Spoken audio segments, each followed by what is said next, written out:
Okay, Grand Rising, hope all is well. Y'all, there was I started to keep recording, but I didn't. I decided to cut it off. But if y'all know, the sun was shining real heavy right here. Okay, the sun dimmed down, and as soon as I felt the sun dim down, I saw it. I'm looking directly at it. When the sun dimmed down, that um pyramid, whatever you want to call it, it left. Okay. But that's how I know when God is sending you something, or the divine is sending you some clarity, and the people from the other side is trying to speak to you versus, you know, person trying to deliver you a message of something that you know you're in awareness of. They'll let you know that you're on the right track. And I'm gonna tell you how is that. You see how these lines are in here? Okay, that's the reflection from here. You see they came back? It just had went away. The sun went down and the sun came in brighter. And that's going down. Yeah, you see, it was up here at first. So if you look at my video, you see how it's disappearing, it's fading away.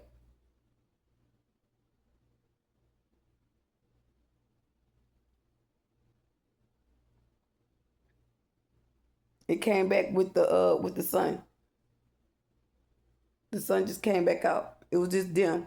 And when the sun went down, all of that disappeared. Even that little symbol right there. And that paper was right there and it was pointing at it. It brought a line to it. So they're revealing what happened. Okay. It's something about the ticket. When I caught this ticket, y'all, they're explaining to me what happened about them crossing the line when they gave me that ticket. And they did because the lady put out a gun on me in the car with my kids. Okay. My person, I was in connection with them. I didn't have something at my home. I didn't have anything in my home. Like, I was really down on my ass trying to supply trying to supply things for my kids in my home. I'm just seeing the other one down there. That's what made me lean over. So anyway, um, I didn't have enough food to supply for my house that night. So I was like, and then I could sense my family members, like they were all doing spell work on me. So I go there, they got like two cars in the yard. And I'm like, I go up there, I tell my sister, like, stay out of my life, don't talk to me, don't come around me. You see you left? Don't come around me. So they're trying to tell me something.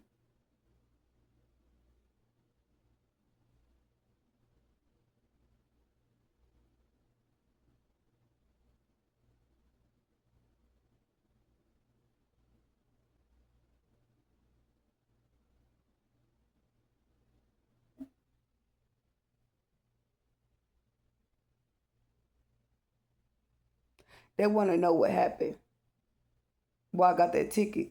Because somebody probably not telling their side, their side, or whatever. When I get to my grandparents' house or whatever, they want to know. They're in and out because they don't know. And they want to know. So I get to my grandparents' house, and I pull across the yard because it's a white girl sitting in the car, and it's a truck sitting in the other parking stall. They all sit in the car. Well, Kobe and them sit in the car, and they just basically doing them. They got people just at the house or whatever. So I go to my sister. I said, "Stay away from me. Don't call me. Don't text me. This, that, and third." And I walked away, and I got in my car and I left. And I was really pissed off because at that point I was waking up spiritually, and I knew that they had hired somebody to do spell work on me. I was going into a spiritual awakening, and the spell work that they were doing on me. So because I was still doing my readings, and my person was Flaw was attacking me real heavy in my energy, and I end up getting home, but they sent the police after me. I know she did, and I'm not gonna say too much, but she know I know she did. So the lady stopped me or whatever, and she tried to tell me my son went in the car seat, but she stopped us. My son took his belt off, turned around and looked her direction. You can see that. You can fucking see that. Okay? Like, who the hell gonna drive in a car with a 2-year-old in a car seat but not buckled? That don't make sense. So she stopped me or whatever, saying I was going fast, this, that, and third. You really ran my plates. Okay? You ran my plates. You did all that. That's the protocol. So she drawed her gun on me because I'm telling her, why I have to get out the car, this and that, and all this other stuff. She was drawing a gun on me. And there were some Mexican people drove up. They was in a black Bourbon. They was watching them. They heard the call. They were supposed to take me out. She was going to kill me right there in that car. And she ended up, the guy, I looked back, the Mexican guy was sickling to her. Or whatnot, or have you. And what ended up happening was the guy got out the car. I could see him at the car. It was a black Bourbon. I'm not gonna lie, with dark tinted windows. It was a Mexican guy, and he told her, I don't know what he told her, but she backed off dead, and she was like, "Well, give me your license plate and proof of insurance, this and that, or whatnot, or what have you." And she was like, "Oh, well, you don't have any insurance or something like that. I'm gonna tow your car," and left me and my babies out in the streets, stranded. I remember calling Florida and asking him to come pick me and my kids up. He never came pick us up. He made an excuse about this, that, and the third. He didn't have no gas. He didn't have this. Every time I would call that person for help and I ain't had no money, that person always gave me an excuse. That's how I really actually started understanding that this person was working for my family. It was clear clarity. Every time. When I had money, that person popped up like it wasn't no tomorrow. And that's the God honest truth. Okay? So it went from that to me just being stranded. I was stranded. I was sitting. There was a guy, a lady in them asked me for a ride. Asked me did I want to ride. I was so offended by how the white lady treated me. I didn't trust nobody. So what the fuck make you think I'm gonna get her ask that you take me anywhere? I'm invite her. That's the most country town, precious town there is. So why would I make it make sense? Why would I trust you with all 4 of me and my kids in your car? And that woman just did what she did to me. And then just totaled my car like we wasn't shit. You know what I mean? Like we were just nothing ass motherfuckers. You know what I mean? Like we didn't hold no value in this thing. You know, when people got power, they treat you a certain way. Okay? And it went from that to me end up sitting down at the church. And it was cold. This was in December. I never forget. It was cold as hell. We sitting outside for hours. Hours. We had to jump up and down just to get cool. I mean, just to, not cool, but get warm. Okay, I got my covers and stuff around my kids and me. Yeah, they crying. Bitch, don't cry. Say your motherfucking tears. So I end up trying to power the laptop on. But my son had his, not laptop, his tablet. So I end up getting the tablet on long enough to call for Uber to pick me and my son up. So I'm calling for Uber. This man had done, they saying, man, fuck this dude. I don't got time for that. Anyway, so I had done called for Uber or whatever, and the guy ended up coming to get us. Now, there was another person that supposed to came got us. He didn't come get us. So it went from that to me basically sitting there. And next thing I knew, I started looking up in the sky. I heard people, they were yelling. They were so fucked up people, man. They were yelling, cussing at us. Riding down the street. People was in their house, coming out their house, cussing at us. We start yelling and making noise back. Shit, at that point, I'm trying to stay warm. So I'm gonna cite my kids. Bitch, we out here in the stranded. Y'all done told my car. Y'all acting precious to us. So shit, y'all about to really hear us now. So we yelling, talking, laughing, playing, running around, trying to keep my kids warm and keep them in a positive state of mind.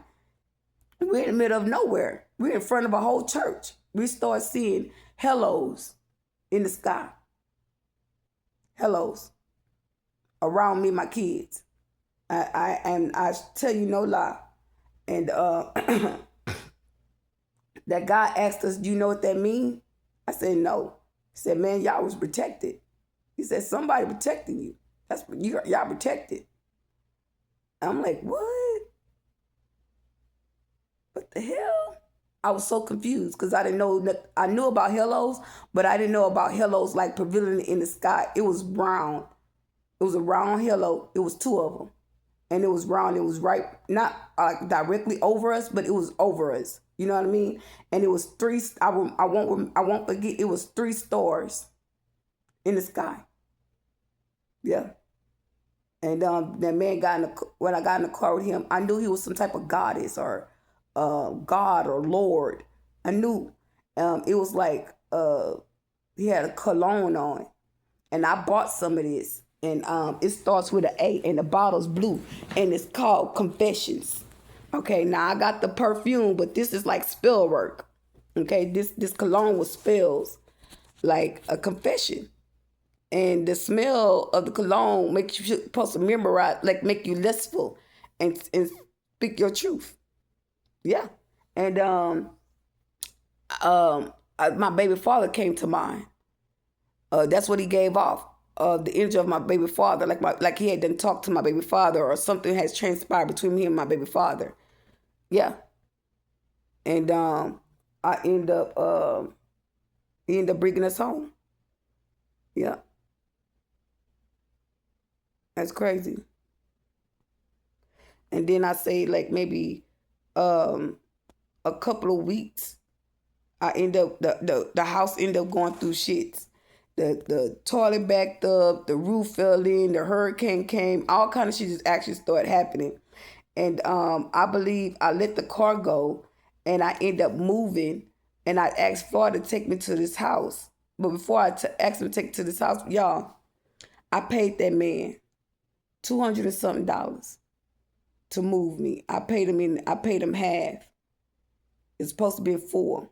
I paid him two something. Me and my son Vernon walked down into that store. That guy, that skinny guy that you see on his page, he got to be a twin. He watched me. He sent his friend to watch me. That's how I know he watched me. I'm gonna tell you the truth, but the truth so help me God. I will not tell a lie. I don't know this man from Adam from Eve, and I saw him on Floyd's Facebook page. So help me God. And I looked at that. I said, "Damn, that's the same dude that was at the store. I mean, that was watching me at the store, and he was watching me as to say like he was gonna do something." Yeah, he kept looking down at his phone, looking. I guess it was his phone, but he kept looking down like, "Yeah, bitch, like don't say nothing. I'm gonna light your ass up." I looked at him. I rolled my eyes. Okay, and then I had put a stank in the walk. Okay, like don't play with me, cause I ain't gotta say nothing. But as soon as you say something, I'm gonna pop it off on your ass. That's just how I am. That's just me. I'm a different breed.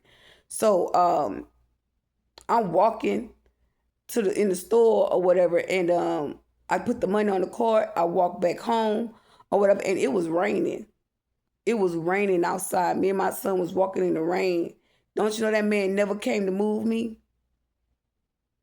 That nigga never came. That nigga took my money, didn't answer my call, my text, nothing. The nigga stalled out on God. And I heard in my ear, "That's your sister. Your sister got something to do with that." I swear to God on my mom. I wouldn't tell no lie. They were telling me that there was something about my sister. They kept saying, "They're going to get your sister. Something going to happen to your sister." And ever since then, I've been saying like, ain't nobody going to touch my sister. I've been praying for my sister because what you did, you got to live with that. That's too easy to die. Death is too easy. She'll have to live through what she did, and she's going to have to restore because she can, because I saw her restore. So when people lose faith for other people, that don't mean that just because they don't have this, because they're in the image of them, or they feel like they're a personal problem, that don't mean God can't use them. My sister been in church before. My sister done praised God before. I know what's in my sister. I know what y'all did to my sister. I know what y'all made her do. So at the end of the day, you can't accept everything somebody tell you. Okay? So how would I say this? So it went from that to me, but actually, you see, it's gone. So it went from that to basically, what did I end up doing, y'all?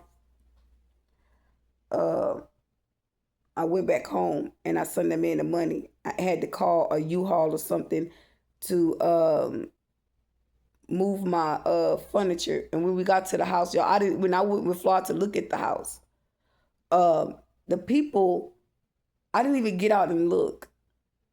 I didn't. And he said, well, you ain't gonna get out and look at the house. I said, well, the landscape look all right. Just like that, I swear to God, I ain't gonna lie. And if he remember, he'll be like, yeah, she did say something like that. Cause I did, cause when I drove up, the first thing I was looking at was the grounds. I looked straight at the grounds, like, damn, this a spiritual ground. Yeah, I looked at that. I saw that those grounds are spiritual. Something about those grounds, and I kind of, with what I felt, go ahead, get the place. You need to move anyway, instead of paying them that rent, And I moved out,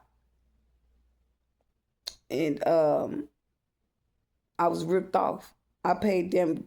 Flora was a co-signer for that house. He co-signed for it.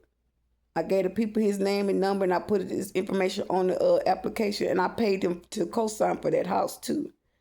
And that was I think that was the money that I asked him to help co-sign on the house or whatever. And they ripped me off. I paid them to like $3,000 or something to move in that house. And that house didn't have no blinds. It didn't have. They supposed to have central air and heat. It had no central air and heat. It had washer and dryer. The washer and dryer was broke. It was pipes broken underneath the house. It was leakage underneath the house. The toilet was always flooding. I called the fire department like 3 or 4 times. There was gas leakage in the house. It stayed cold in that house. We moved in December to that house. And y'all, I had all kind of evidence and pictures. All kind of evidence. When I moved, before I moved, they told me I need to get pictures of the of everything. And I don't need to have before I went to court, I can't have like phone pictures. I had to have pictures, like printed out pictures of what was what. And I had a whole lot of it. Whole lot of pictures and stuff and evidence of me texting and emailing the people. And when they told my car, because they said I didn't make no payment, and I had all that money, this was around the COVID time, I had left and went out of town, okay? And I left with like maybe food stamps on my card, no money. I bombed all the way to California, okay? I drove all the way to Cali, and I had no money. I had a cooler with some snacks and all our clothes. So if my kids got hungry, we got snacks. But I had no food. I had no money. And I bombed. Every other stop, I bombed. Okay? And, shout out to the Grottos because they really helped me. It was all number of Mexicans helping me. And then maybe a few black people, but it was mostly Mexicans. I remember a Mexican girl helping me put gas in my car. She told me to make sure I made it safe. And there was another Mexican girl that helped me. It was a couple of Mexican people that, that was kind of drawn out to that was watching us. That was watching us because they were like, they were having people keep an eye on us. Okay? And it went for that to me end up getting to Cali. I got to Cali. But when I got to Cali, it took like 4 or 5 days for us to get to Cali. That's a 24-hour drive. Yeah. And we got down there, and I remember parking at the store, and I was waiting for me to get my money on my card. And I didn't know this type of money was coming to me. They were telling me. There was like $56,000 sure look good in my pocket, but the man was screaming it out. It was biker boys, biker clubs that had my back. They knew who I was. I knew people that was in biker clubs. They made sure that the biker club men watched out for me. And because they knew I didn't know nothing. I didn't know what was going on. I was just trying to better my life and move on with my life because nobody helped me when I was here. I called my sister for help. Nope, they didn't help me. They were telling me to bring my kids to my stepdaughter's house. Like, what the hell she's gonna do with 4 kids? Like, it was just ridiculous. Nobody was trying to help me, bro. So I got the fuck on. And then they got the nerve to get mad when I leave. And they talk about ain't nobody told you to leave. But where y'all was at trying to help me though? Where the fuck y'all was at? Nowhere to be found. So it went from that to me basically getting the fuck on. And I got to Cali. I kept seeing people like in bags. They kept showing me bags. Like money bags and bags like they were delivering money, and I kept seeing all these money trucks. I said, okay, he telling me about the money. The money's coming to me. So when I got paid, I had all that money. I got us a motel room. I tried to find us a place to live. You know, I tried to do a lot of things. I stayed a couple of days in the motel room, maybe about a week. And I remember having a crystal, a, um, a purple crystal, and I had it to my heart because I was scared. I was scared. I made a big decision to leave, and I didn't know what to do. I didn't know how to do anything, and I really didn't, y'all. That's me being genuine. So I was really scared because I didn't have no help. I had no guidance. Nobody was trying to help me. And that crystal, I had it right in between my breasts. It's right to my heart. And when I left that motel room, the lady took it. She took it. And I went back for it. And she was emptying out the trash. And I went to the trash to see if I could find it. I couldn't find it. And that day I was just like, you know what? I don't know what to do. And I didn't know what to do. We ended up running out of gas, no money, no nothing. And we was in Beverly Hills. In Beverly Hills at the dog park. And they had it was end up getting dark because see the police, they not gonna come. Yeah, that's a big city. They ain't gonna come if you on the side of the road or you lost, you don't know where you at. They didn't come. No people was caught. I was caught. I would be on hold for like 20, 30 minutes. Like the police out here ain't nothing like out there, baby. Huh? Something happened, that's your ass. That's your ass. And we was stuck on the side of the road at the dog park. So they had people asking us were we okay. You know, they were saying, we don't have no money. Like, I didn't even ask you for nothing. I don't even know who you is. You coming to us. And they really was walking to us talking about, well, we don't got no money. They were like basically telling us, we know y'all have no money. We know y'all have no help. So I was just sitting there, whatever, and nightfall came, and how would I say this? It was a UFO came up in the sky. A UFO came up in the sky, and I was like, how would I say this? I was basically like um, asking you, don't leave us, this, that, and the third. Like we was talking to them and everything, and then we saw a big guardian angel drop down in somebody's house right in front of us. And I think right before that, it was a man that came up there and it was like drawing a line in the sky. Or like he was drawing something, like he was doing an image, but I don't know if it was witchcraft or whatever, but or he was calling out to the aliens, but I don't think that was basically letting them know that the military was coming, was looking out for us because they knew they had a plan. And they made it seem like it was something else. They knew they couldn't do nothing to us. They knew it. They knew that we was being protected. And that lady in that house was being protected too. Whatever they were trying to do, because those were some gothics. Okay? Them people was gothic that was walking down that street. So that's when, like maybe 30, 20 minutes later after they left, that's when they showed up. And when they showed up, they brought an angel in that woman's house, and we witnessed it. It was a big ass angel, a big white angel went in that woman's house. And all of a sudden, I think all her lights or something came on, or her lights were already on or something in that house. And like, I don't know if God was telling us that we got a house, if we had a house that was promised to us or what, but We saw that angel. We saw that angel go in that lady house. Yep. And I'm gonna say about what 2 or 3 o'clock. I don't know about 6, 7, about 6 something. We seen they have see when you in them rich neighborhoods, they have their own patrol. They have their own police in their neighborhood patrolling the neighborhoods. And they told me to look. I looked and I seen the lady coming down the street. She came straight to us. She was in a patrol car.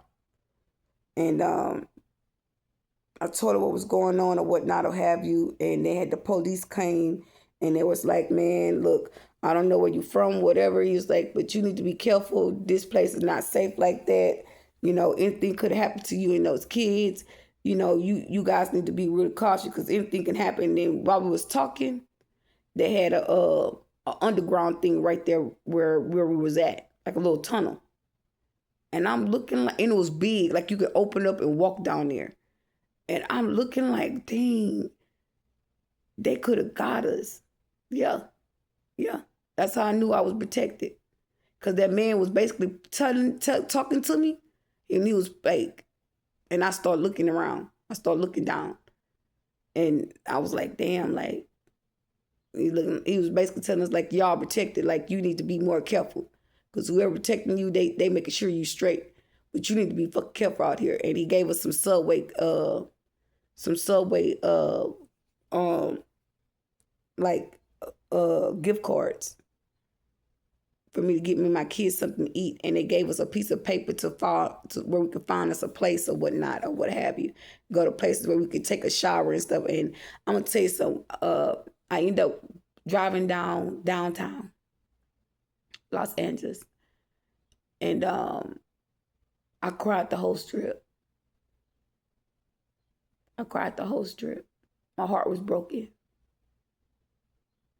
I was just I couldn't believe that I was seeing those people. They rented that whole block.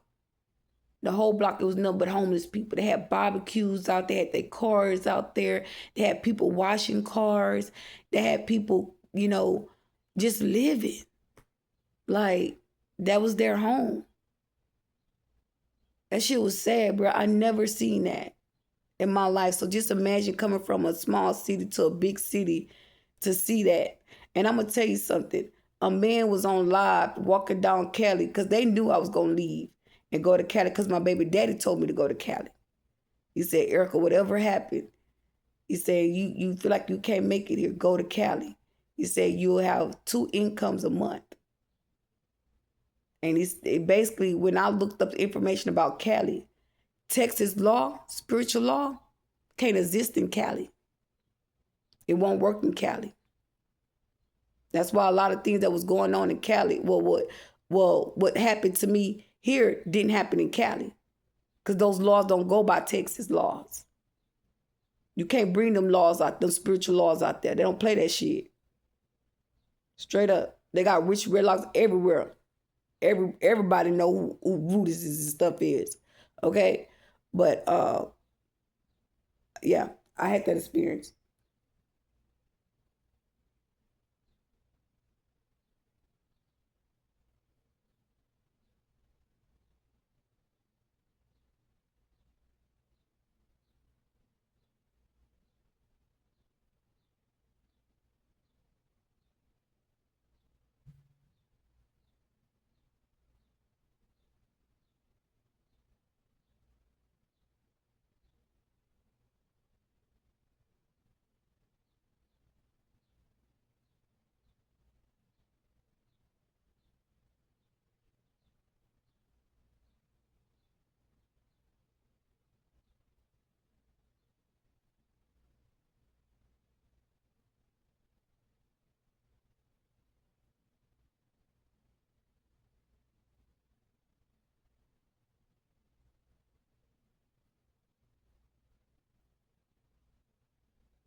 I was listening to the birds.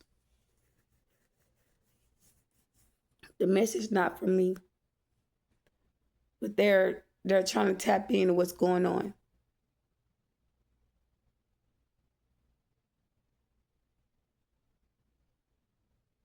So when I left there and I drove to Cali, downtown Cali, California. Man, I'm gonna tell you something. That lady said she's not gonna make it here. She said that, and I don't know if that was just like put in my heart to believe and just run with it and just leave. And I did. And I remember going to go find some clothes for me and my son. Excuse me, y'all. I remember going to the store and find clothes for my son. We drove up there, y'all. Out there, you can buy clothes with food stamps. CVS store accepted food stamps for clothes. I'm like, what? Hell no. Hell no. I was so surprised. And something was in my spirit like, don't go there. Don't go get them clothes. This and third. I went to Decatur. I drove all the way to Decatur and got a room.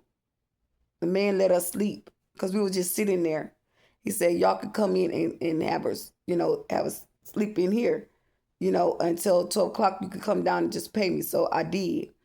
So I paid, and the next morning they came and took my car. I went outside to get me and my kids clothes. Something had told me, like they had already knew that these people was out there looking to take the car. So something had told me to go out there and get me and my kids some clothes. I didn't. And I should have listened and got them clothes. And I didn't. So I lost a lot of things. They didn't even try to give me back my stuff that was in that car. Now people never try to contact me and say, well, you're going to come get your property, this, that, and the third. They never did. They said that I didn't pay a car note, and I know I did. Yeah, I had the receipt and everything. I was literally arguing with these people because I know I had the money. I know I paid them. But that's how they try to set you up. They stole from me and try to make it seem like I didn't pay that car note because they stole the money. I had emails in my phone for the payment. And they telling me I missed 2 and 3 months of payment. I had all that money. Why would I miss all those payments? That's crazy. But the whole time I was gone with that money, y'all, I just want to say I know somebody hacked into my account and stole money from me. I'm not going to lie to y'all. Okay? Nothing can really tell me because I had nowhere to go. Okay? I paid, when it's all said and done, I ended up coming back from Cali. I had nothing. Not even a car. Okay? But anyways, that's that. And it is what it is. People don't care. People steal and smile in your face and keep going like ain't shit never happened. Like shit ain't sour. So when they get that karma, you just move on with your life. That's all I got to say about that because I know for a fact they stole from me. Yeah, they stole. They tried to hide that shit. Because what I'm going to do is $60,000 and don't have no car. Don't have no car. I'm stranded in the middle of nowhere. Can't get nowhere. No money, no nothing. Where my money went? And now that I'm thinking about it, it really dawned on me because I didn't spend that money. I had nothing to spend that money on. I stayed in motel rooms. And it wasn't like I lived there in the motel room. I stayed there for a couple of days with my kids. And after a while, like, I had nothing to spend the money on. We weren't even buying clothes. We wasn't buying shoes. We weren't buying nothing. Our money just left. It just disappeared. All that money. We bought fast food to go out and go eat or whatever, but